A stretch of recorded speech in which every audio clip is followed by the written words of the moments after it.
Fala, meus amigos, tudo bem com vocês? Sejam muito bem-vindos para mais uma edição do podcast Mais Fute. Eu sou o Léo Abrantes e eu estou ao lado do meu grande amigo Ramon Araújo nesta quarta-feira muito triste, né, Ramon? Não é quarta-feira de trevas, né, Léo? Cinzas, mas não é, porque também pode ser de cinzas, enfim.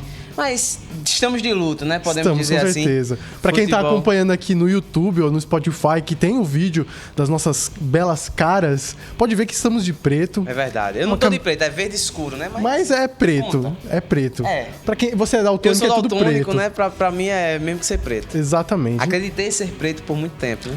E a gente aqui tá com as camisas que eu digo, as camisas da desgraça. A própria desgraça, que é a seleção brasileira. Tristeza, e aqui eu tô com uma camiseta da Alemanha. Foi coincidência, tá? Pura coincidência. Coincidência. Mas triste, né, Léo? Muito triste, eliminação. Amor, muito triste. Agora há pouco, né? No momento que nós estamos gravando aqui o podcast. Inclusive, o podcast saiu na quarta-feira por conta desse jogo. Exato, pra gente poder especial. Comentar. E, infelizmente, vai ser o último jogo que a gente fala da seleção brasileira. Agora só daqui 4 anos. E é triste, né, cara? A gente se movimentou bastante, a gente viu muitas pessoas se reunindo pra assistir o jogo e muita comoção que acabou numa situação até, eu diria, trágica, né? Trágica pelo contexto, né? Por todo o contexto, vínhamos aí com um trabalho de alguns anos da PIA à frente da seleção, toda uma preparação, incentivo, né, por parte da mídia, investimentos que ao longo, pelo menos, dos últimos anos a gente viu acontecer com um peso maior no futebol feminino, novos nomes aparecendo, né, justamente uma nova geração. Que vinha, inclusive, antes da Copa do Mundo, né, Léo? Trazendo boas apresentações, né? Jogando muito bem a finalíssima contra a Inglaterra, uma vitória importante contra a Alemanha, né? Fez uma Copa América impecável. E aí chega na Copa do Mundo e é uma decepção, a gente não pode dizer que não é uma decepção. Num grupo onde todo mundo esperava que Brasil e França passassem com uma certa tranquilidade.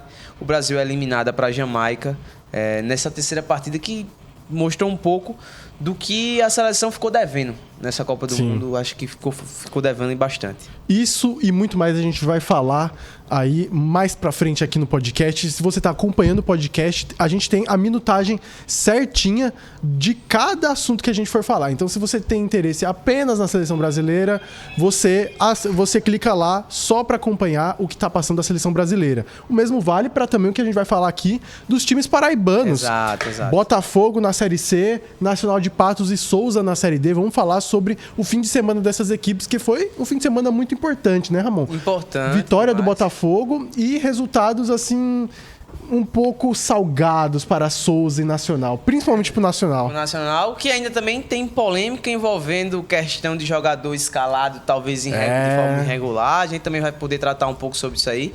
Mas tudo muito aberto pro jogo da volta, né? Ainda as equipes do Sertão fizeram a primeira partida, né, nesse jogo, que eu nem sei como é que se chama, né, porque a gente tem o costume de chamar até as oitavas de final. Quando são... Eu não faço a menor ideia. Eu não faço a menor ideia como se chama esse momento da conversa. Eu diria que é a segunda fase. A segunda fase, os playoffs da Série D, mas enfim. Em Portugal, sabe como eles chamam em Portugal? Como? Eles chamam de 32 avos. 32 avos? 32 avos. Olha só, no português de Portugal. As oitavas de final são em 16 avos.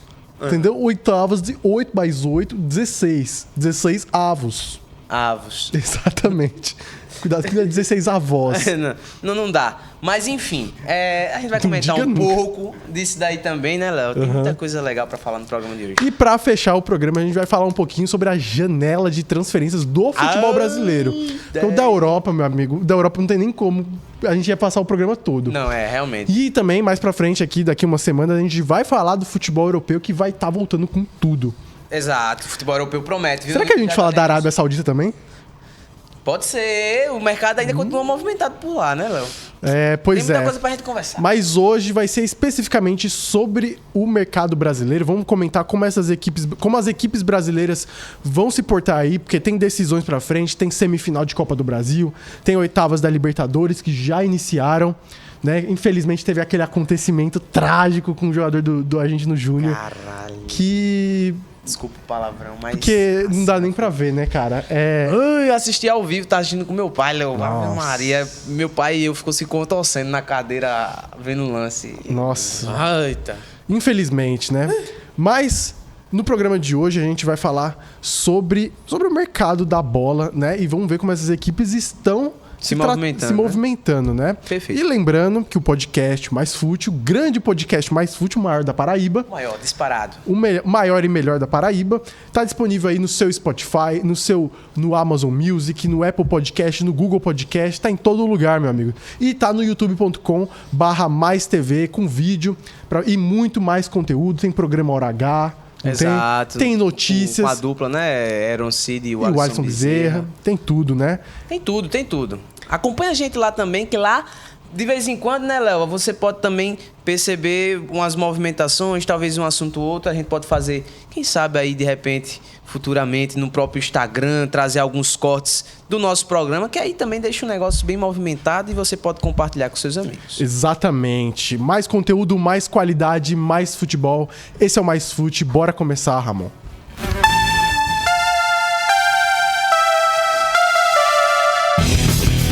Olha, o tempo aqui no podcast é um pouco escasso, mas se a gente tivesse mais tempo, eu faria 1 minuto de silêncio.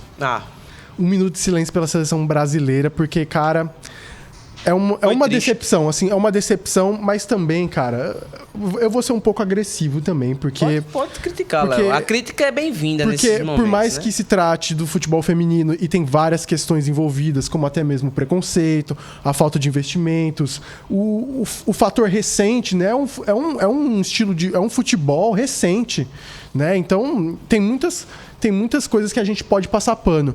Mas é bom ser crítico também, às vezes. Sim, né? E falar, cara, é uma vergonha o Brasil ser eliminado na fase de grupos da Copa do Mundo, cara. Principalmente depois de um ciclo muito positivo de renovação, de evolução, né, com a Pia Sundhage.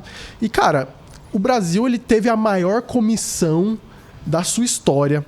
Teve o maior investimento, teve a maior quantidade de profissionais, inclusive muitos desses profissionais mulheres, né? Então, foi uma decepção muito grande, mas também é uma vergonha, porque o Brasil tinha ficado 2 vezes eliminado na fase de grupo, que foi em 1991, na primeira edição. E na segunda, né? E na segunda edição, em 1995. E agora em 2023, cara. Depois de evoluções, né, Léo? Depois de ter chegado em final de Olimpíadas, ali em Pequim. Então, cara, é um pouco triste, porque a gente se reuniu bastante, se comoveu bastante, né? Acho que nunca. No Brasil, a gente teve ponto facultativo, né? Como se fosse um jogo da seleção masculina. Teve o olhar do governo para essas questões, né? As próprias gestões, né? Municipal, estadual também, compreendendo a importância desse momento, a população abraçando a seleção feminina. Nós tivemos recorde, inclusive, Léo, de telespectadores. A audiência da Globo, por exemplo, e aqui é só uma breve citação. No primeiro jogo da seleção brasileira, no Panamá, ele bateu o recorde de público na programação da manhã. Dos últimos 15 anos. Dos últimos 15 anos. Então, veja, houve uma mobilização, a população realmente comprou a ideia. Eu acredito, inclusive, que as próprias meninas da seleção brasileira se sentiram bastante motivadas nesse sentido. O público brasileiro, até mesmo na Austrália, na Nova Zelândia... Estava muito presente nos estádios. Muito presente, né? Acho que tem muito brasileiro... Nos jogos da seleção brasileira, os torcedores da seleção sempre foram maioria. Muito. Você ouviu os cantos do Brasil. É triste, Léo. Eu atribuo isso também a uma vergonha, e a gente precisa fazer umas certas pontuações do porquê isso é uma vergonha, não só pelo fato da seleção brasileira ser uma seleção, de certa forma, tradicional no futebol feminino, já é uma seleção de respeito e tudo mais. Nunca perdeu uma Copa do Mundo. Exato. É a sétima ou oitava do ranking da FIFA, então não é qualquer coisa. Exato. E aí, a gente também pontuou algumas questões. Claro, um aspecto importante, inclusive, na fala da Marta, no pós-jogo, destacando clássico, que o próprio... né? A Marta sempre ela sempre tem alguma coisa a dizer e sempre coisas importantes. E ela fez um ponto importante, que é realmente a evolução do futebol feminino nos últimos anos. Hoje não existe, e assim eu também atribuo isso fazendo um comparativo aqui breve ao futebol masculino. Não existe mais seleção boba. A gente pôde presenciar também na última Copa do Mundo algumas seleções, né, que não têm tradição em Copas do Mundo, fazendo grandes campanhas. Não existe mais seleção boba no masculino, e hoje a gente também pode perceber isso no feminino. Seleções que, como a própria Marta falou, que há alguns anos atrás a gente via tomando de 7, 5, fazendo grandes campanhas, se classificando para a próxima fase. A África do Sul consegue a sua primeira classificação para uma segunda fase da Copa do Mundo. A Jamaica também conquista isso no grupo da seleção. Porém, é preciso destacar, gente, a seleção da Jamaica nem o incentivo da federação tem. Os jogadores e a comissão técnica tiveram que arcar com os custos da viagem para a Copa do Mundo, todo mundo tirando dinheiro do próprio bolso. Então, não tem o apoio, não tem o incentivo. E, de certa forma, isso se torna um vexame para a seleção brasileira, que tem tudo isso e ainda mais, né? Jogadores que jogam nas principais ligas, não que a Jamaica não tem, né? A goleira, por exemplo, é a goleira do Tottenham, a camisa 11, a Shaw joga no Manchester City, mas ainda assim são equipes de pouca expressão ainda no cenário do futebol mundial feminino. A seleção brasileira tem jogadores muito mais experientes jogando nas principais ligas, jogadores que aí vestem a camisa do Lyon, Barcelona, que são duas das principais equipes no futebol feminino, jogadores que disputam ali o campeonato americano, que também é um dos melhores do mundo. E aí a gente vê esse cenário, a gente vê uma certa decepção, porque isso se refletiu até mesmo no que nós podemos ver na qualidade do jogo da seleção feminina. Com certeza. Principalmente, acho que do segundo jogo contra a França, esse jogo contra a seleção jamaicana, que foi a falta justamente de variações táticas ou até mesmo de um cumprimento tático. Seleção muito bagunçada, na grande parte do jogo ali a gente via uma seleção confusa, errando passes de 1, 2 metros, né, Léo? Eu acho que o principal ponto que fica, assim, o que a gente pode falar dessa seleção, principalmente desses jogos, é que primeiro que o primeiro jogo iludiu muito. Iludiu muito, porque o Brasil realmente fez uma grande partida. A gente via que o Brasil não era só aquela equipe que estava batendo na mais fraca. Era uma equipe que controlava a partida por inteiro. Você via que a segunda bola, por exemplo, quando elas não conseguiam atacar, ficava com o Brasil, e o Brasil retomava, trocava passes, acionava a lateral direita, acionava a Tamires na lateral esquerda. Então, tinha jogo por dentro, tinha jogo pelas pontas. Exato. A gente viu a presença da Bia Zanerato, a gente viu a presença da Debinha. Que é um outro ponto, né, Léo? Todos os 3 jogos da seleção brasileira, Brasil com mexidas, né? Nunca repetiu a mesma equipe que começou. Achei estranho, porque acho que só contra a França, né? Que trocou a Zanerato pela Geise. Exato. E nessa agora, porque eu não entendo, Léo, sinceramente. Você ganha a primeira partida de 4-0, apresentando um bom futebol. Aí no jogo seguinte, você já mexe na equipe, tirando uma das jogadoras que marcou o gol na partida. E aí, a Geise, que no primeiro tempo ali contra a França não fez realmente uma boa partida, porém no segundo tempo, no momento que ela consegue entrar no jogo, que ela consegue desenrolar uma jogada ali pela lateral direita, logo na sequência do lance, o Brasil consegue o gol com a Debinha. E aí ela tira a Geise, enfim, faz essa mudança. E aí quando vem para esse terceiro jogo, ela coloca a Marta no lugar da Geise. Então, me parece que a Pia ficou um pouco ainda indecisa nessa escalação. Não sei se ela ficou descontente com alguma coisa que ela viu, mas não entra na minha cabeça uma treinadora mexer num time que jogou muito bem a primeira partida. E aí, em seguida, ela não repete o time. E aí, ela, quando vai para o jogo mais importante, ela não usa nenhuma das outras 2 escalações que ela utilizou na primeira partida. Entra com a Marta, que, com todo o respeito à história, a importância que a Marta tem, mas a gente sabe que a Marta hoje, o condicionamento físico da Marta não é o mesmo de anos atrás. A Marta não tem condições, por exemplo, de jogar os 90 minutos. Né? A gente via, inclusive, que a Marta vinha de uma lesão.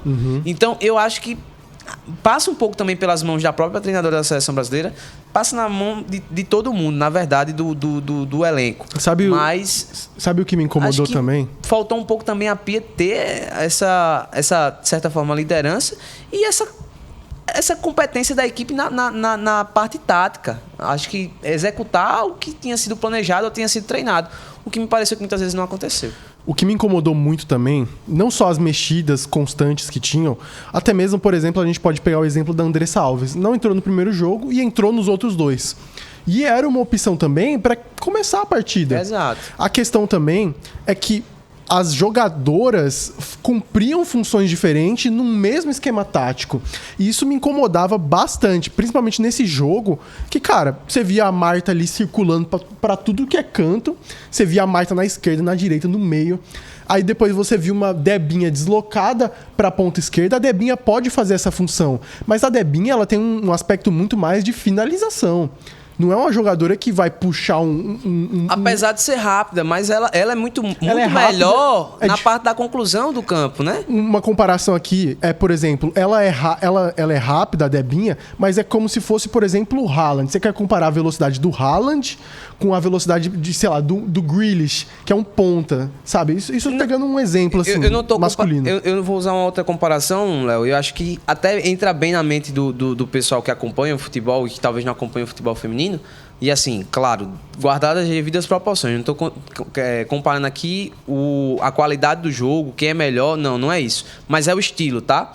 A Debinha me lembra muito o Agüero, porque o Agüero era aquele jogador de finalização rápido, mas não era aquele cara baixinho, que estava aberto, exato, baixinho, mas não era aquele cara que estava aberto na ponta, que vai fazer uma jogada de criatividade para poder... Você falou Agüero, mas você pode falar Romário se quiser. Pode ser também. Já que é do Brasil. Porque tem aquela velocidade, aquela conclusão muito boa. Sim. E que, às vezes, por exemplo, num tiro rápido, um tiro curto, né? Por exemplo, um tiro de 10 metros, mais ou menos, 10, 15 metros, ela consegue ter uma vantagem da zagueira. Porque ela é rápida, então ela consegue ter essa explosão e chegar para a finalização.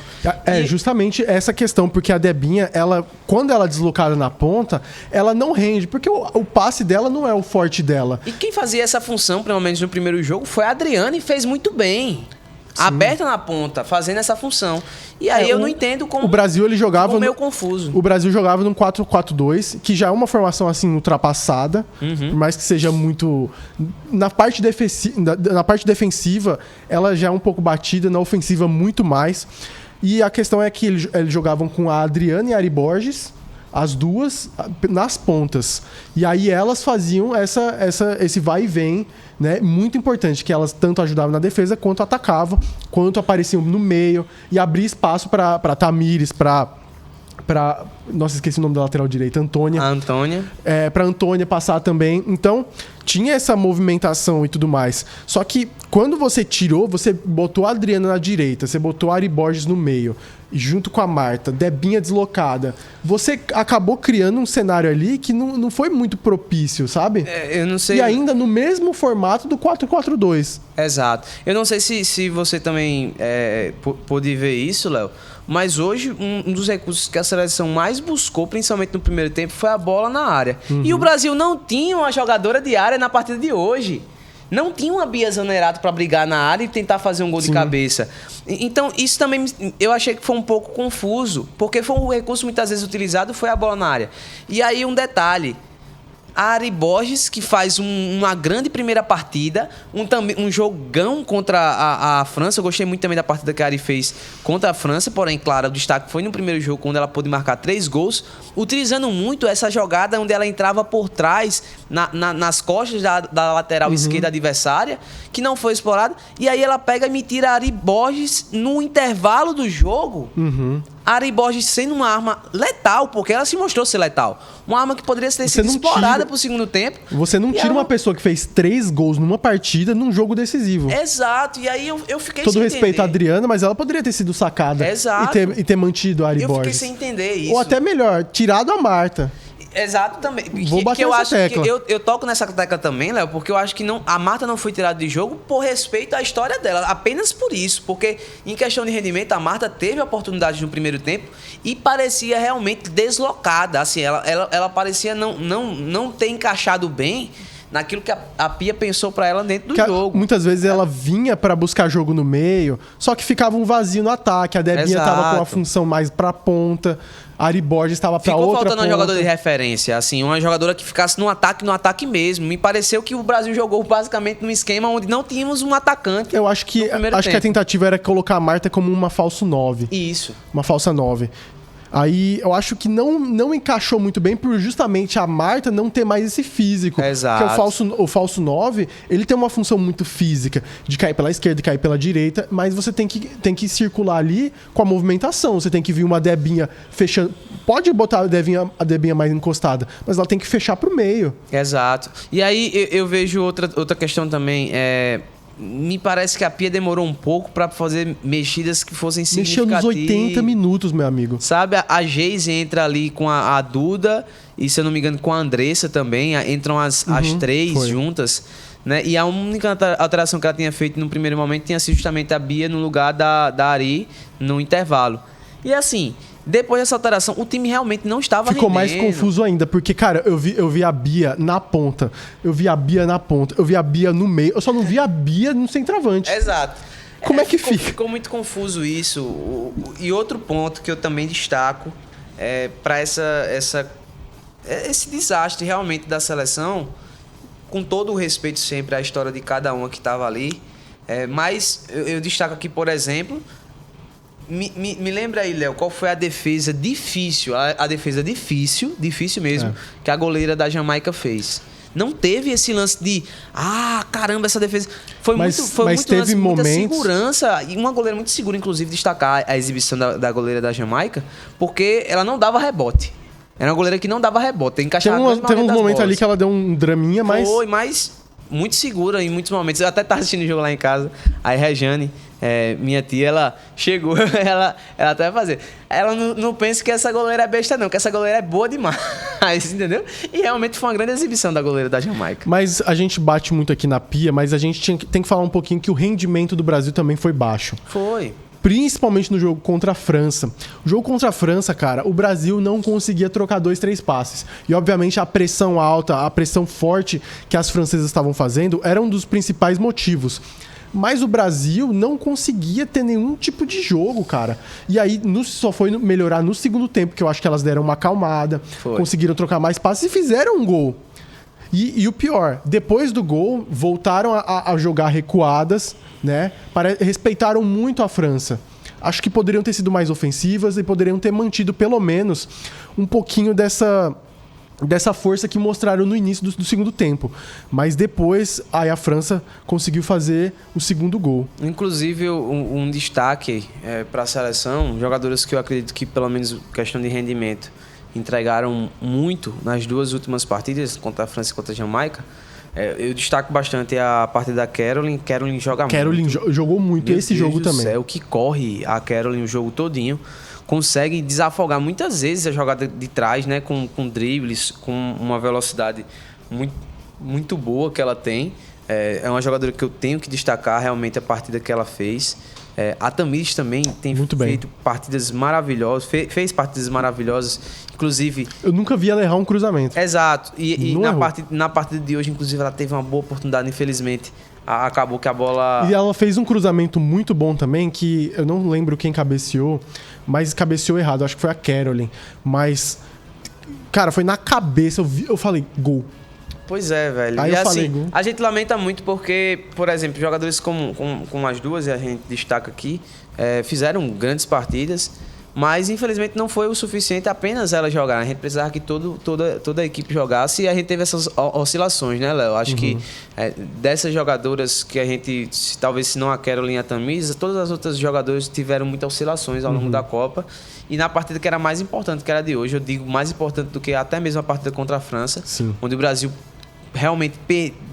Foi triste o gol que toma no final do jogo, mas que realmente fez a diferença, porque aquele empate colocaria o Brasil numa situação mais confortável dentro do grupo. A pressão ia pra França. Exato.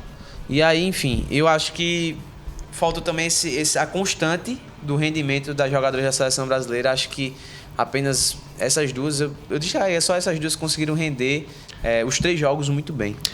Mas dito tudo isso, Ramon, acho muito importante também a gente salientar que eu acho que faz parte do processo evolutivo, né? A gente viu a seleção brasileira muito mais baseada em suas jogadoras fortes, como era a época da Marta, a época da Formiga, a época da Cristiane.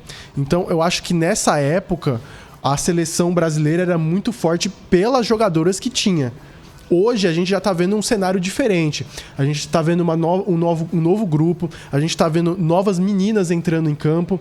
Então a gente está vendo um cenário e um lugar que está melhorando para as meninas. Então eu acho que faz parte do processo evolutivo das jogadoras da seleção brasileira, porque vai conseguir, com o tempo, transformar essa evolução, essa qualidade tática, esse condicionamento físico, essas maiores noções táticas e também muitas delas jogam na Europa ou nos Estados Unidos. Então eu acho que faz parte do processo evolutivo. Eu acredito que a Pia é um bom nome para continuar esse ciclo e continuar esse trabalho, principalmente porque as próprias Olimpíadas são ano que vem, no ano que vem. Eu já ia falar disso, né, Léo? Porque é complicado. Se for para quebrar o ciclo da Pia agora, eu também acho interessante, né? Vamos esperar aí. Ano que vem nós temos Olimpíadas. A Rafaele, que é a capitã da seleção brasileira, deu uma declaração no final do jogo que alguns podem até ter como polêmica, né? Mas ela falou que se for algum nome que esteja mais capacitado, que possa agregar mais à seleção brasileira, ela fala que é sempre importante pensar na evolução do futebol feminino brasileiro. Eu concordo com ela, mas eu acredito que a Pia pode ainda trazer mais e render mais com essa seleção, essa geração da seleção brasileira. Só que o que eu acho que precisa ser feito é justamente isso. Eu acho que precisa começar a ter um progresso novamente, ter essa evolução. Acho que até vi alguns comentários sobre isso, que a Pia conseguiu evoluir a seleção brasileira até um determinado período. Depois essa seleção não conseguiu mais mostrar uma evolução, meio que estagnou. Eu acho que é preciso agora buscar novamente essa evolução, pensando nas Olimpíadas, porque é mais uma oportunidade que a seleção vai ter para poder buscar um título inédito e, claro, mostrar rendimento e a evolução do futebol feminino brasileiro. Concordo plenamente. Eu acho que as Olimpíadas podem até servir como um divisor de águas, perfeito, dependendo do resultado, né? Então, eu acho que a nossa mensagem aqui pro futebol feminino, e até mesmo para você que está acompanhando mais fute, é valorizar o futebol feminino, perfeito, é dar espaço, dar uma chance. Eu até falo para mim, para você também, né? Perfeito. Que muitas vezes a gente tem dificuldade de acompanhar, mas dar essa chance, principalmente por exemplo, você é torcedor do Corinthians, do Flamengo, do Palmeiras. Aqui eu tô falando só as equipes mais populares do Brasil, mas você que torce aí pro Botafogo também, dê mais espaço, dê mais oportunidade pro futebol feminino, que talvez ele pode te beneficiar também, e você abrir os olhos também e ajudar esse mercado que tá crescendo muito, e eu acho que só tem a tendência a evoluir ainda mais, né? Evoluir ainda mais, com certeza. Bora mudar de assunto, Ramon? Vamos embora.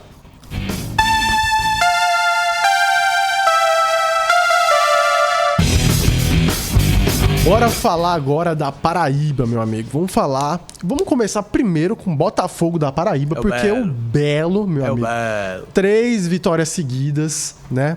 Tá aí na Série C. O Belo tá na 3ª colocação, mesma pontuação do Brusque, que empatou com o São Bernardo acho que foi na segunda-feira. Foi isso. E agora o Belo tem 27 pontos, está praticamente, eu diria... Talvez eu queime minha língua só pra falar disso. Pronto, eu fazer aqui a denúncia. Momento denúncia. Leonardo Abrantes, na sala de aula, no grupo da sala, dizendo que segunda-feira tinha jogo das oitavas da seleção brasileira. Antes do jogo contra a Dinamarca, terça, né? Dizendo que ia ter jogo da seleção brasileira. Era uma pauta, para as oitavas de final. E que era uma pauta, tá vendo aí, pra gente trabalhar. Eu falei, se a seleção no passado... A culpa é tua que secou. A culpa é minha. Mas é isso. Dessa vez não vai secar, Léo. Não, porque o Botafogo tá com uma vantagem muito grande. Exato. O São Bernardo, que é o 9º colocado, que já foi líder, tá? Bom ressaltar.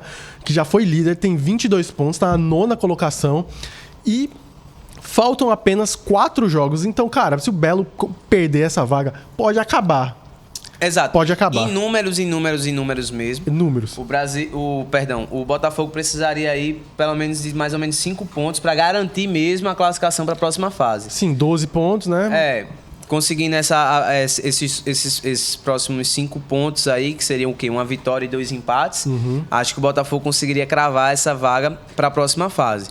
Botafogo tem um jogo contra o São José, se eu não me engano, aqui. Segunda-feira, às 8 horas. Tô pensando em ir, Ramon. É uma possibilidade, Léo. A gente pode estar lá para acompanhar um pouco o Botafogo. Eu fico com receio porque as últimas vezes que eu fui, o Belo não ganhou. Eu fico com medo de secar, bicho. Eu também. E a gente tá com esse histórico de ser azarão, Léo. Aí é peso, isso. Eu tô com medo também agora, Ramon. Não, mas a gente vai dar sorte, sim. Mas se Deus quiser.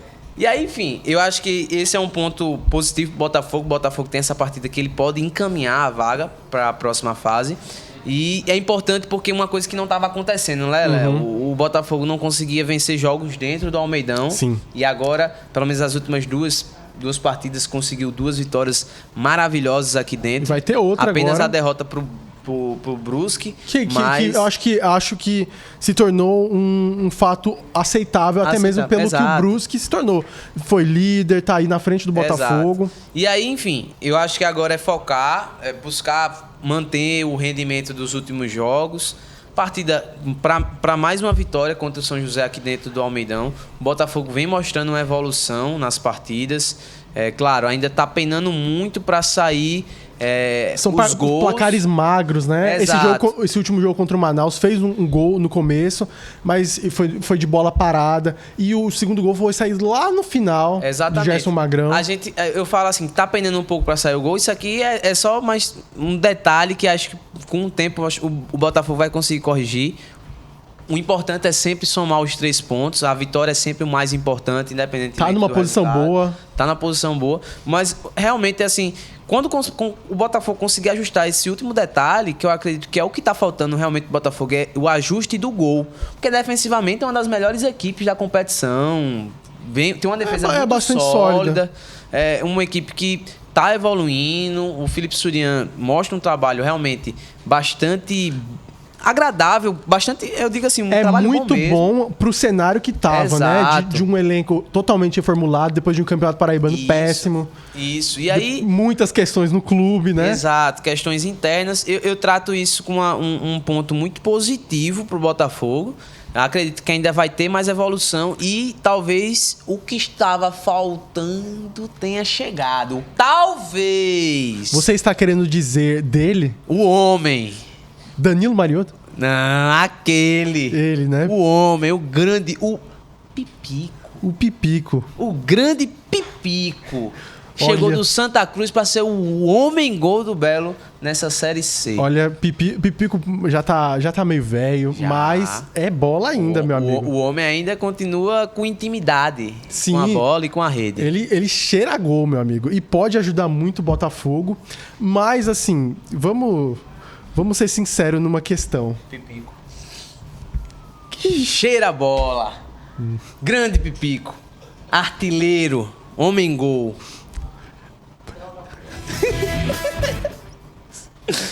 Eu tô pensando...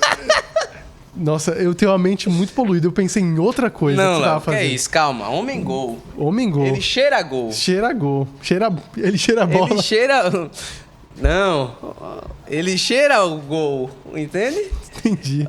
É o gol, não é a bola, não. Isso, lá ele. Isso, o gol. Exatamente. Cara, aí o Pipico ele pode ajudar muito o Botafogo, né? Exato.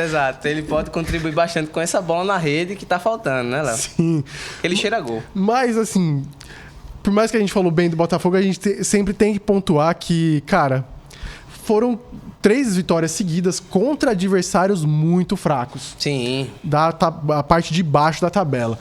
Se o Botafogo sonha em ir para a Série B, ele precisa vencer adversários mais fortes. Isso. Até porque ele vai enfrentar agora, né, na próxima fase, a nata da Série C. Né, que é um campeonato muito equilibrado. Eu não acho impossível, por exemplo, o 8º colocado ir pra Série B. Não seria nenhuma. Também não é nenhuma loucura. surpresa também na própria competição. Já aconteceu casos de equipes que se classificaram. No ano passado mesmo, o Paysandu terminou em 2º e não tá na Série B. Exato. Então, é sempre detalhes a serem pontuados. E que eu destaco aqui, Léo, um ponto muito importante pro Botafogo, que é o fator. O fator casa começar a realmente ser um fator decisivo pro Botafogo. A torcida tem lotado o Almeidão, isso é muito importante. Sim. Dessa vez, depois da última vitória, teve festa sem confusão com a polícia, graças a Deus. Mas A torcida está fazendo o papel dela. O Botafogo está se reforçando. Eu acredito que, inclusive, para a próxima fase, se o Botafogo conseguir essa classificação, tem ainda mais reforços para o decorrer da competição. E a tendência é essa, de vir mais investimento para o clube. Porém, a gente sempre destaca, é preciso também aumentar esse rendimento quanto à questão dos gols. Eu acho que é o que está faltando, para até mesmo ter um pouco mais de folga, colocar mais autoridade no próprio Botafogo. O Botafogo... E também não ser aquele time que joga pela uma bola. Exato. Sabe? Aquele cenário que... Não precisa fazer o torcedor sofrer toda vez. Aí não é Botafogo, né? Exato. Tem esse detalhe, né? Já que a gente tá falando de sofrência, vamos falar do Nacional de Patos? Pensei que você ia falar de Marília Mendonça. Eu pensei a mesma coisa. Porque você falou sofrência, eu só lembro da rainha. Eu pensei, infiel. Ixi, Maria. Essa aí é pra pessoa fazer assim e chorar. Aquela mulher cantava, era brincadeira, viu? Um copo de cerveja, um cigarro. E tinha música que, assim, nunca tinha acontecido nada daquilo comigo, mas você canta a música, você se identifica, rapaz. Você parece que viveu. Ai, que saudade de Marília Mendonça, que deveria ter feito um show em Patos. Será que ela já fez um show em Patos? Eu não sei agora. Sei. Mas... boa pergunta, mas falar do Nacional. Exatamente. Exato. O Nacional de Patos, meu amigo, ele foi lá pra Arapiraca enfrentar o Asa e, meu amigo, se lascou. Foi. Perdeu de 1-0 e eu digo aqui pra você o que foi o problema. O Nacional respeitou demais o Asa. Respeitou muito o Asa. Ele foi... A estratégia do Nacional pra partida foi se manter defensivo e buscar aquela bola, buscar aquele jogo, mas não conseguia travar o adversário e também não conseguia chegar ao ataque. O primeiro tempo foi um pouco nesse cenário e no segundo ainda mais.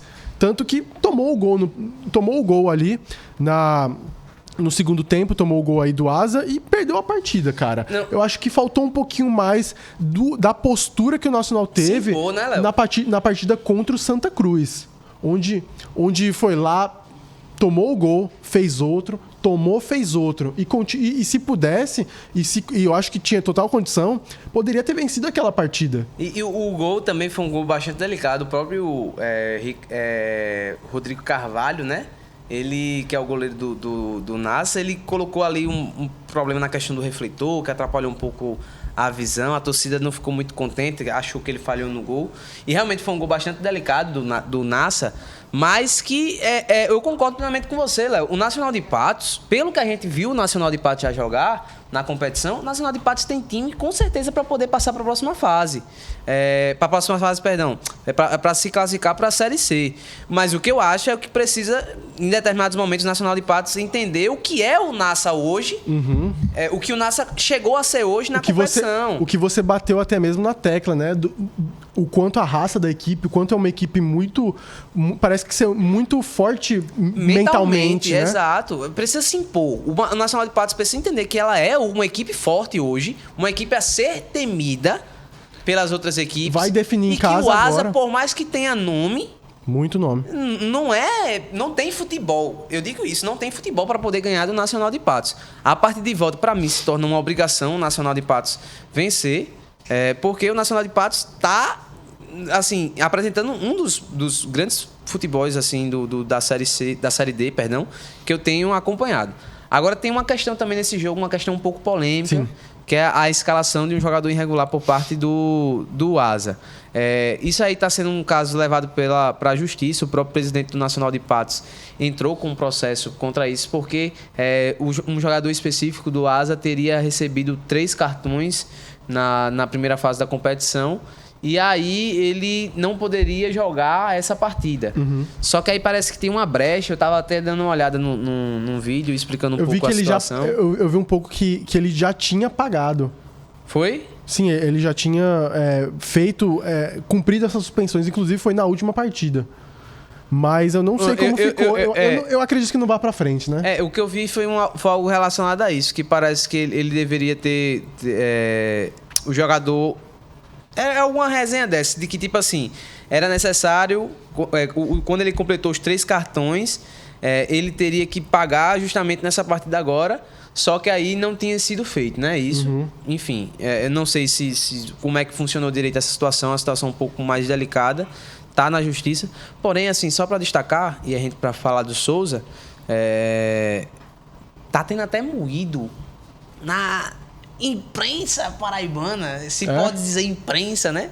Polêmica, né? Porque quem acompanha aqui o Mais Sul, se é daqui da Paraíba, com certeza sabe quem é o personagem chamado Mofi, né? Sim. Mofi, num programa de rádio, Mofi desafiou o presidente nacional de Patos, chamou o Nacional de Patos de timeco, time pequeno, disse que o Asa ia eliminar o Nacional e que se o presidente quisesse, podia apostar com ele que o Asa ia eliminar o Nacional de Patos da competição. Rapaz, o moído foi grande, Léo. Nos bastidores aí, eu tô torcendo, não vou mentir, eu nunca torci tanto pra Mofi se lascar. Como eu tô torcendo porque eu tenho todo o meu carinho pelo Nacional de Patos e digo mais, tem que fechar a boca de caçapa de Mofi, porque o Mofi tá falando muita besteira, rapaz. Acho que a gente já falou isso algumas vezes aqui no programa, que a pessoa não...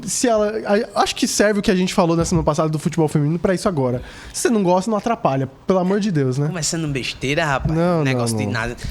Dá valor ao que é daqui, da Paraíba. Exatamente. Ai, pra merda. A gente dá valor, inclusive, sabe pra quem? Pro Souza. O Souza. Pra você que não acompanhou a última edição do podcast Mais Sul, a gente entrevistou o presidente do Souza. Grande Aldeone Abrantes. Grande Aldeone Abrantes concedeu uma entrevista aí, mais de 30 minutos falando sobre o Souza, falando sobre futebol. Foi bom, viu? Foi uma grande conversa, então se você não conferiu, vá conferir. E o Souza, inclusive, ele jogou contra o Falcon do Sergipe. E, cara, foi uma partida um tanto quanto esquisita, porque, cara, eu via... Cara, o Souza dominou o primeiro tempo, cara. O Souza era pra ter ganho. Era pra ter ganho. E, tipo, deixou escapar a vitória. Poderia ter ganhado por mais ainda. Se fosse 2-0, 3-1, seria um placar justo. Mas o Souza, ele perdeu muitas oportunidades. Logo no começo do jogo, já meteu uma bola no travessão. Aí depois fez o gol. E aí perdeu um pouco do ritmo, perdeu um pouco da intensidade. O Falcon também é uma equipe muito agressiva. E foi lá e fez o gol. Vem de uma sequência muito boa o Falcon na competição. Tava com 3 vitórias seguidas.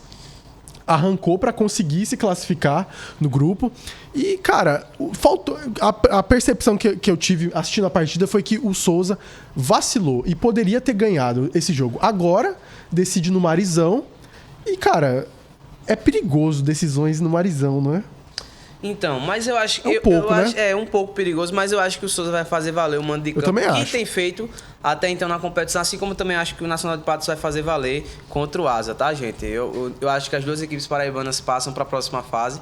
Aí é que eu acho que, por exemplo, a partir das oitavas mesmo, o pega pra capar vai ser outro, a confusão vai ser outra. É o quê? O pega pra capar vai ser outro. O que é isso? O pega pra capar, né? O pega... O cacete, Ah, o pau, cacete. lá ele... Pega pra capar, entendeu? Sim. Entendi, pega Macapá. Não. É Macapá? É capital da onde? Macapá eu acho que é do Amapá, né? Ah, parabéns. Tô bem de geografia. Aí depois você me critica, eu sabia dessa. Mas tá vendo aí? Qual é a capital de Roraima? A capital de Roraima? Porto Velho, chupa. É verdade, é Porto Velho. Graças a Deus que eu não falei a primeira palavra que veio na minha cabeça. Arapiraca. Não. A capital de Roraima é um estado. É um estado. Ai, É a primeira palavra que vem na cabeça, porque rima, né? Mas enfim. Só pra finalizar essa parte do Souza, a expectativa é de vitória contra o Falcon. Isso. Tanto a partida do Souza quanto a do Nacional, às 4 horas no domingo. Eu acredito, eu não sei apostar no Nacional de Patos, porque é um desafio muito maior. Mas o Souza, se eu fosse apostar o meu dinheiro, e provavelmente eu vou apostar, porque eu vou pegar um bônusinho e fazer uma fezinha, mas eu vou apostar na vitória do Souza, na classificação do Souza. E aí... Eu aposto na classificação das duas equipes. Só porventura, se acontecer alguma desgraça, eu atribuo muito a isso. Acontecer alguma desgraça. Por exemplo, o Nacional de Patos deixou a oportunidade de vencer o Santa Cruz dentro de casa por conta de uma expulsão. Uhum. Se acontecer algo do tipo, acho que pode complicar a vida para o Nacional de Patos. Mas, assim, acho que o Souza e o Nassa têm tudo para poder se classificar. O apoio da torcida, inclusive, as duas torcidas têm se colocado muito presente nos estádios. E é isso, é usar o fator em casa, que as duas equipes fizeram muito bem na primeira fase da competição, e garantir a classificação para a próxima fase. Exatamente. Bora mudar de assunto? Solta a vinheta, Marcelão.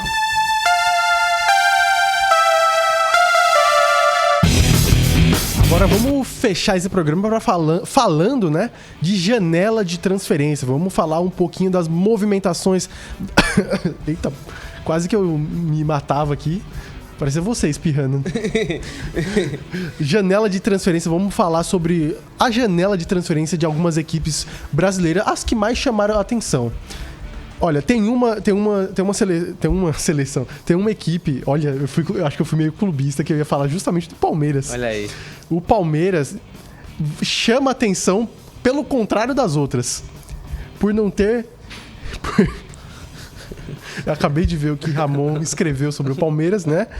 A única contratação do Palmeiras foi o avião. O avião da titia Leila. Que nem é do Palmeiras. Não é do Palmeiras? É da Leila. É a Leila que aluga pro Palmeiras. Ou seja, o Palmeiras emprestou um avião. Ah, Leila. Contrato de empréstimo por não sei quantos anos. Tirando foto nos Estados Unidos com jogadores do Real. Meu Deus. O Militão, né? A torcida do Palmeiras ficou doida. Pois é, né? Ai, mas... Léo, sendo bastante... Diga. E assim, comentando já, começando Fala pelo Palmeiras, já Palmeiras, que você né? começou pelo Palmeiras, pra mim acho que é a mesma sensação pro torcedor, né? De ficar desapontado, literalmente. Porque o Palmeiras é uma das principais equipes de futebol brasileiro e a gente sabe que hoje, para você ganhar as competições no cenário que nós estamos, que as equipes estão muito fortes, essa temporada principalmente, é preciso você ter plantel e você ter elenco, né? Que são a mesma coisa. Mas enfim, você ter realmente recursos que você pode aproveitar. Jogadores que estão ali no banco e que o treinador, se colocar, aquele cara pode realmente trazer algo de novo, uma mudança. Eu acho que é isso que tá faltando pro Palmeiras, Léo. Eu acho que o Palmeiras hoje, o Abel, ele olha pro banco dele, ele faz alterações, mas eu acredito que muito mais perde qualidade quando mexe do que, por exemplo, mantém, como o Flamengo, que aí eu trago aqui um destaque. O Flamengo, na partida contra o Grêmio, eu fiquei desesperado assim, assistindo, porque eu fiquei indignado. O Flamengo tira Gabigol, entra Pedro. Sai Bruno Henrique, entra Everton Cebolinha. Sai Everton Ribeiro, entra Luiz Araújo. Falando primeiro do Palmeiras, até mesmo como uma visão de um torcedor, eu acho que eu sou muito diferente da maioria dos torcedores do Palmeiras, porque eu entendo o que a Leila e o Anderson Barros pretendem fazer, né? De fazer uma contratação certeira, de trazer um jogador que possa se desenvolver no clube, um jogador jovem que tenha capacidade de ser vendido depois por um valor maior. Eu entendo isso. A questão é que o Palmeiras, ele não cumpriu algo básico, que é perder um jogador, você repor. Aconteceu isso com o Scarpa. O Scarpa foi vendido, né? Ele saiu do Palmeiras, acabou o contrato. Trouxeram o Arthur. Ok. Tá rendendo bem. Ótimo. A contratação foi boa, o Arthur tá muito bem e cumpre a função do Scarpa. Ok, lacuna preenchida. Só que o Danilo saiu. O Danilo era um dos pilares do Palmeiras. Saiu e não veio ninguém. Ah, mas o Zé Rafael tá funcionando nessa função. Sim, o Zé Rafael tá muito bem de 5, mas não é a função dele. Exato. Não é à toa que quando ele se machucou, o Palmeiras se virou uma piada. Uma piaba, um peixe. Sabe? Então, acho que esse princípio básico o Palmeiras falhou. Então, acho que, no mínimo, tinha que trazer um camisa 5. E aí você tem, de vez em quando, assim, por exemplo, o Veiga. O Veiga, apesar de ter uma regularidade muito grande, mas o Veiga é um jogador que, pelo menos, acho que nos últimos meses aí, teve algumas lesões que tiraram ele de alguns jogos do Palmeiras. Os próprios jogadores titulares estão perdendo o ritmo. O Veiga e o Rony voltaram mal da seleção. O Veiga tá embaixo, fez um gol recentemente, mas deu assistência no último jogo. Acho que eles estão recuperando a forma, né? Então, acho importante pro Palmeiras ter isso. A questão era justamente, o Palmeiras não tinha peças de reposição, né? E a gente não tá pedindo, por exemplo, que saia um Rafael Veiga e entre, sei lá, um Rames Rodrigues. Ou, como é o caso do Flamengo, saia um Gabigol entre um Pedro. Até porque, aqui já puxando pro Flamengo, essa questão do Flamengo, o Flamengo tem capacidade, tem aporte para conseguir bancar essas contratações. Mas a questão do Flamengo é interna. Que a gente viu a questão do Pedro, que por mais que tenha sido um soco na cara, a gente tem que analisar o contexto. O que é esse contexto do soco na cara? É relativo às próprias frustrações do Pedro decorrentes da própria situação do Flamengo, né? O Pedro caiu um pouco o nível do Pedro, o que tá tudo bem, né? O jogador nem sempre vai render ao máximo. Apesar de continuar sendo o artilheiro do time na temporada. Exatamente. E a questão do Pedro é que ele perdeu esse rendimento e já foi sacado. E aí foi justamente nessa transição de treinador.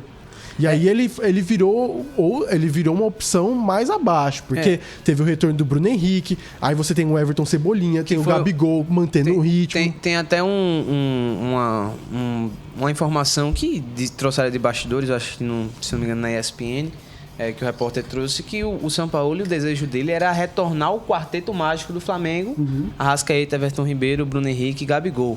E aí que o Pedro ficaria no segundo plano nesse momento. Só que se a gente pegar, Léo, e até mesmo se a gente for para os números, o Sampaoli tem 27 jogos na frente do Flamengo. Desses 27 jogos, 20 jogos o Pedro começou, se eu não me engano, como titular.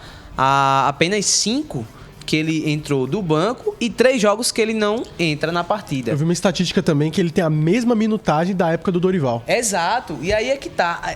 O ponto em questão, eu acredito que o Pedro, ele não aceita, apesar de existir essa disputa desde quando ele chegou, e ano passado não houve, porque jogaram juntos, mas ele não aceita ser o banco pro Gabigol. Só que aí um ponto, Léo, que o André Rizek trouxe essa semana no Sport TV, e eu não discordo do André Rizek, tá, gente? O Gabigol hoje, ele chegou a uma posição dentro do clube que acima de Gabigol, questão de ídolo do clube, e eu digo isso sem medo de ser feliz, apenas Zico.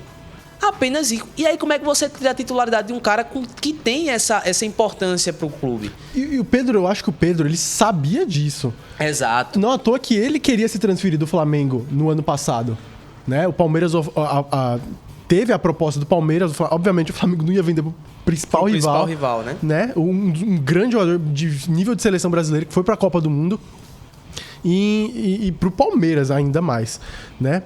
Mas a questão do Flamengo, o que isso foi levantado na questão do Pedro, é que o Flamengo tem esse poder financeiro e acaba inchando o elenco de estrelas. E isso vai gerar problemas. Vai sempre. Como aconteceu até mesmo com o Marinho, que chegou com uma pinta e foi mal utilizado. Foi. Eu não diria que ele poderia render o que ele rendeu no Santos, acho que foi em outra equipe, acho que foi no Grêmio. No Grêmio ele não rendeu, ele rendeu no Vitória. No Vitória. Ele teve boas participações aí por algumas equipes. Teve uma outra equipe que foi antes do Santos, que levou ele pra Europa. Não vou lembrar. Também não lembro, mas o Marinho ele já teve sucesso em algumas outras equipes e no Flamengo não teve isso. E o Flamengo trouxe nessa janela Luiz Araújo, trouxe Alan, trouxe Rossi. E olha que, por exemplo, o Alan, ele chega para assumir a titularidade num cenário onde já existe Thiago Maia, contrataram o Pulgar também para a posição. Então, tem jogadores da base, o Flamengo tem uma base muito forte e algum deles pode crescer. Então, o Alan chega nesse cenário. O mesmo vale pro Luiz Araújo. Luiz Araújo chegou para poder ser reserva do Everton Ribeiro. Não, de certa forma, ele chegou num primeiro momento, eu acho que talvez porque o Everton Ribeiro não estava rendendo. Sim. Só que aí o Everton Ribeiro voltou a jogar a bola de sempre. E aí, como é que fica? Como é que vai entrar titular? O cara larga lá os Estados Unidos, larga a Europa para ser banco do Flamengo? Exato. E aí, pronto, o próprio Rossi chegou já para ser titular e o Matheus Cunha fez nada disso. Exatamente. Quem é o titular sou eu. E assumiu a titularidade. Eu acho que o Flamengo tem um elenco recheado. Eu acho que vai continuar tendo esses problemas, porque todo mundo vai querer jogar e tem todo mundo competência para jogar. Só que aí tem a preferência do treinador e eu acredito que o Sampaoli vai manter o que ele tem usado até então. E o pior de tudo, o Flamengo ainda tentou o Wendel. Isso, e o outro jogador para a posição, da mesma posição que o Alan. E o Claudinho também. Jogador só não demais. Conseguiu porque o Zenit é um dos piores times para vender jogador. Exato. E, cara, eu fico aqui, eu deixo aqui pro torcedor flamenguista um alerta, sabe? Porque tá tudo bem você ter o dinheiro e investir o seu dinheiro, se você tem capacidade. Mas a questão do Flamengo é inchar esse elenco e fazer aquele cenário que eu particularmente não gosto muito, que é de ter duas equipes. A equipe titular e a equipe reserva. Isso só serve isso não funciona. Isso serve pra videogame. Pra FIFA. Pra FIFA isso aí serve. Já uma outra equipe, agora mudando de assunto, que é o São Paulo, está se reforçando para a equipe titular. Exato. Mas aí eu vou tecer minha crítica mais para frente. Pode mas a questão do São Paulo é que agora ele está reforçando algumas peças depois de perceber que a equipe está evoluindo, né? É uma percepção da direção aí do São Paulo, da gestão de futebol, de que a equipe está conseguindo elevar o nível, principalmente vindo de uma pré-temporada muito conturbada com o Rogério Ceni, de perspectivas muito baixas. Se alguém falasse que o São Paulo estava brigando para não cair, não seria nenhum absurdo no começo da temporada, né? E o São Paulo foi eliminado pelo Ituano no Campeonato Paulista. Então, cara, A temporada do São Paulo deu um salto muito grande, principalmente com a chegada do Dorival. E agora, principalmente por conta deles estarem na semifinal da Copa do Brasil, eles estão reforçando o elenco. E aí que fica a minha crítica. Às vezes você está investindo muito dinheiro, agora no Rames Rodrigues, no Alexandre Pato, no Lucas Moura.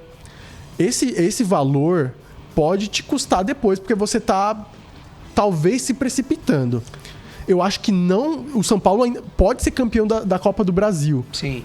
E poderia ser campeão sem esses jogadores. Sim. Eu acho que o São Paulo tá queimando uma largada. Eu acho que poderia ter feito isso no começo do ano que vem para fazer essas movimentações. Eu gostei da contratação do Rames. Eu também gostei. Do Rames eu achei uma contratação muito bem pensada. Essa do Lucas Moura eu acho que talvez seja mais nostalgia, uma questão, né? Porque... Cara, o Lucas Moura tá de férias. É 6 meses só de contrato. Ele vai embora depois pra um time da MLS. Então, assim... Achei isso... É muito estranho, cara. Esse tipo de contratação é muito estranho na minha visão. Parece um Pelé indo jogar no Cosmo, fazendo uma turnê, sabe? Véio, isso não existe, assim, pra mim. Sinceramente, isso não existe. 6 meses de contrato, o jogador ainda vai ter salário adaptação, caro. O clube, tem salário Se eles machucar. Caro. Exato. E tá vindo de férias, Léo. Sabe? E não vinha nem desde abril. Com muita regularidade no Tottenham. Era a terceira opção no Tottenham. Pois é, eu não sei se é interessante. Claro, a gente pode e o Pato é a mesma coisa, viu? Exato. O Pato foi a mesma coisa. O Pato já chegou, já fez até gol e tudo mais. Mas ele é uma opção, é um jogador muito caro pra você ter no banco. Foi pela nostalgia também. Então, acho que a questão do São Paulo é conseguir medir isso. E eu não tô querendo frustrar o torcedor, porque o torcedor de São Paulo tá muito animado. Empolgado. Mas a questão do São Paulo é justamente essa, é cuidado. Às vezes você queima largado, você queima etapas e você se lasca lá na frente. Exato. Só um ponto que eu quero deixar, que eu tava falando isso ontem pra uma família de São Paulinos que é muito próxima a mim, é que o ponto de questão é o quê? E pra mim o time de São Paulo titular tá muito encaixado. Muito encaixado.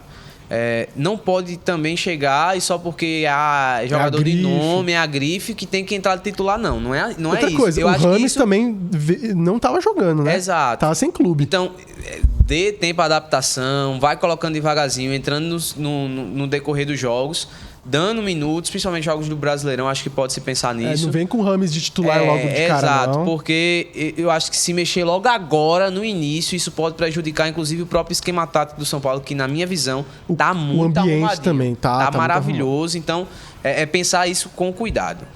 Vamos falar sobre algumas... Vamos fazer pequenas ponderações aí para outras equipes. Queria destacar primeiro o Corinthians, que por mais de toda a crise que tá vivendo, né, tá na semifinal da Copa do Brasil. Vem com algumas vitórias nos jogos, né? 7 vitórias. Tá com um pé na final, tá evoluindo, mas é uma situação muito complicada ainda. A equipe precisa do título da Copa do Brasil para ganhar a vaga na Libertadores do ano que vem. Isso. Tá na Sul-Americana.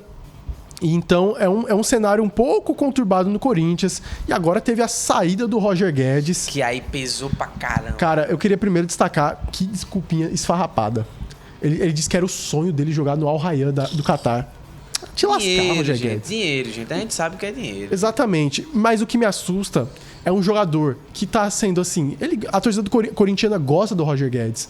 E também o Roger Guedes é um jogador que desmonta qualquer sistema defensivo. Pra mim, Léo, eu até sendo bastante sincero, se ele não sai do Corinthians, eu acho que ele tava no radar do Fernando Diniz pra seleção. Tava. Pelo que ele vinha apresentando, sabe? Uhum. E a questão do Corinthians é que é pra você perceber a fragilidade da equipe, sabe? Para um jogador sair na primeira proposta grande que ele recebeu. Exato. Um dos melhores jogadores, o melhor jogador do time, eu diria. Camisa 10, né? É porque o Renato Augusto se machuca toda hora. Exato. Não tem como colocar ele o melhor. E o Rojas, que foi a outra contratação, que é muito bom jogador. Muito.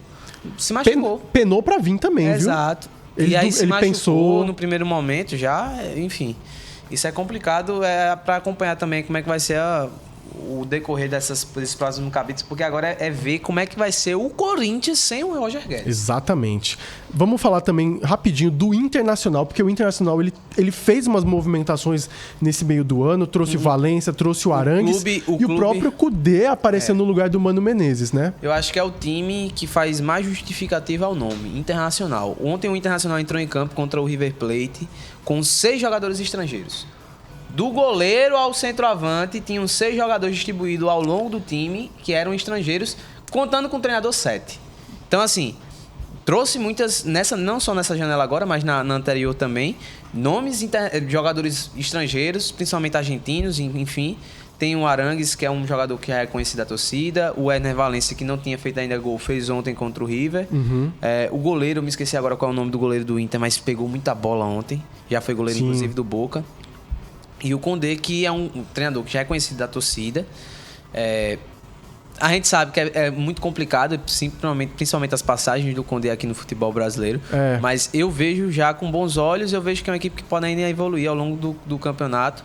E, se não vacilar, pelo que eu vi ontem, o Internacional, no primeiro tempo, tem condições de passar do River. Porque o Internacional voltou para o segundo tempo com um time, parecia que era o time sub-20 do Internacional. O Inter é uma equipe meio chata. Chata de você vencer. Eu acho que também é uma equipe que tá vacilando muito. Na própria Libertadores teve uma boa campanha, mas porque o grupo era muito fraco também. E no Brasileirão tá devendo muito. Deveu também na Copa do Brasil. Eu acho que essas contratações novas chegam para dar um novo fôlego pra equipe, né? Perfeito. Que eu acho que segurou o Mano Menezes um pouquinho demais. Foi, demais. Como outras equipes do futebol brasileiro. Eu sei que você vai falar do Atlético Paranaense, só que eu só queria fazer um comentário a respeito do Santos. Eu não posso deixar de fazer esse comentário Com em relação certeza. ao Santos. A única contratação boa que o Santos fez foi o Jean Lucas. Graças a Deus, o Jean Lucas retornou e abriu mão de salário para poder jogar no Santos. Ou seja, a melhor contratação, com todo respeito, foi uma caridade. Exato. Porque ele poderia ter jogado no Palmeiras, no Flamengo.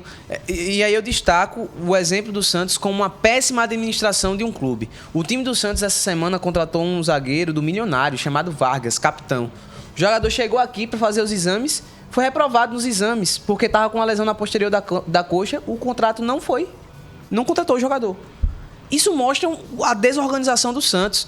Aí, com todo o respeito, o torcedor, a direção do Santos falando que o Santos briga por Libertadores, o Santos na situação que está, aí... Engana o torcedor. Exato, né? Ilude o torcedor, engana o torcedor, faz o torcedor, na verdade, engana até de não, palhaço. porque o torcedor sabe disso. Exatamente. O torcedor só bate o olho e fala, vocês acham que a gente é besta? Exato. E aí mostra que tem rixa, pronto, solteiro com rixa com o treinador, não sabe se vai reintegrar ou não, um jogador que o Santos teve que desembolsar uma quantidade de dinheiro considerável para poder contratar o jogador.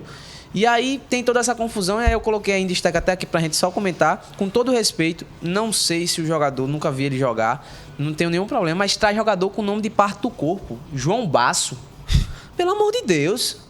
Um time que tá lutando pra não cair, jogava no Arouca de Portugal. Não sei, pode queimar minha língua aquele. Pode queimar minha língua, mas olha o tipo de contratação que faz. Aí deixa o torcedor completamente desesperado, porque fica desconfiado que pode cair esse ano, e é o que os diretores do Santos estão tentando passar pano ou fazer o torcedor de trouxa nesse sentido. Acho que é isso, né, Ramon? Programa de hoje. Show. A gente falou muita coisa. Programa de 1 horinha aí. Eu gostei. Gostou, Ramon? Maravilhoso. O de hoje foi maravilhoso. Todos são maravilhosos, mas o de hoje, em particular, foi mais maravilhoso ainda. O da semana que vem vai ser melhor ainda. Eu não tenho dúvidas. Com certeza, Ramon. Eu gosto dessa positividade. Com classificação do Souza e Nacional de Patos para a próxima fase da Série D. E rumo à Série C. Exato. Rumo à Série C e o Botafogo rumo à Série B. Exatamente. Porque aqui a gente é clubista. Todo mundo aqui é da Paraíba. Eu sou. A gente é clubista da Paraíba. Não tem essa distinção de clube. A bandeira da Paraíba é a nossa bandeira. Se fosse, sei lá, o Auto Esporte na Série D, aqui é Auto Esporte, meu amigo. Fosse qualquer um, rapaz. Fosse o time do... Eu ia falar... Dom Bosco. Pode ser, o Dom Bosco. Pronto, se fosse o time Dom Bosco, a gente vestia a camisa. Com certeza. Você já veste, já. Já visto. E é isso, meus amigos. Muito obrigado aqui pela presença no podcast Mais Fute. Semana que vem tem mais. A gente te aguarda para falar um pouquinho desse esporte maravilhoso, né, Ramon? Com certeza. Comentem, pessoal. Compartilhem com todo mundo que vocês conhecem. Valeu e até semana que vem. Um abraço e tchau.